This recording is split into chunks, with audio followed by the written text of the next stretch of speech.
Hey everyone, welcome to the first episode of Visualizing Our Past, a little history series that we're going to be doing until June 2026, which will be our 125th anniversary. And we're standing here at the corner of Cottage Grove and Bowen on the south side of Chicago, and this is where our first store was.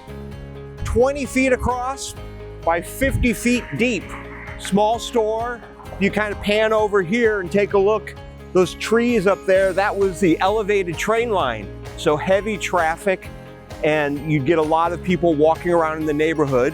Mr. Walgreen lived down the street, and eventually we got married with Myrtle. So the other drugstore that he started working at, a couple blocks that way, was a little too busy. And so he came to this store, which was operated by Mr. Blood, 1898 to 1901. And that's when Charles bought the store. And until it was paid off, it was technically called the Blood Walgreen Drug Company. And this is where it all started. In 1909, Charles bought a second store, 2 years after paying off the first store at 39th and Cottage Grove Avenue. Now, most people think that's the second store, but it's not. In 1904, Charles Walgreen went back to Dixon, Illinois, his hometown, unfortunately because his father had passed away and he was going to the funeral.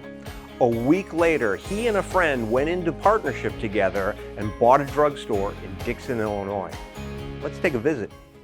So I'm here at the location where our second store actually was. But I happened to see while we were filming that there's a special guest here, crossover episode. Hey, Tracy. What's up, Mike? What are you doing here? Listen, you know I like to spend my Saturday afternoons visiting stores, and I thought no better day than to go to the hometown of our founder. Dixon, Illinois, exactly. Yeah.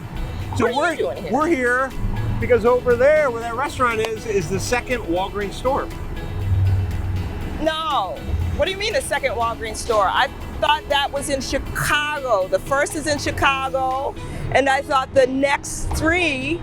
Well, in 1904, because the Walgreen family's from here, him and an old friend bought that, and it became the Walgreen Davis Company from 1904 to 1907. So that's actually the second Walgreens store. What do you know? Thanks for being on the crossover episode. Crossover, Dixon. So that store I mentioned earlier at 39th and Cottage Grove in Chicago came after the store in Dixon was sold. And this store really became a laboratory of sorts. They were making ice cream in the basement for sale. They were making their own chocolates.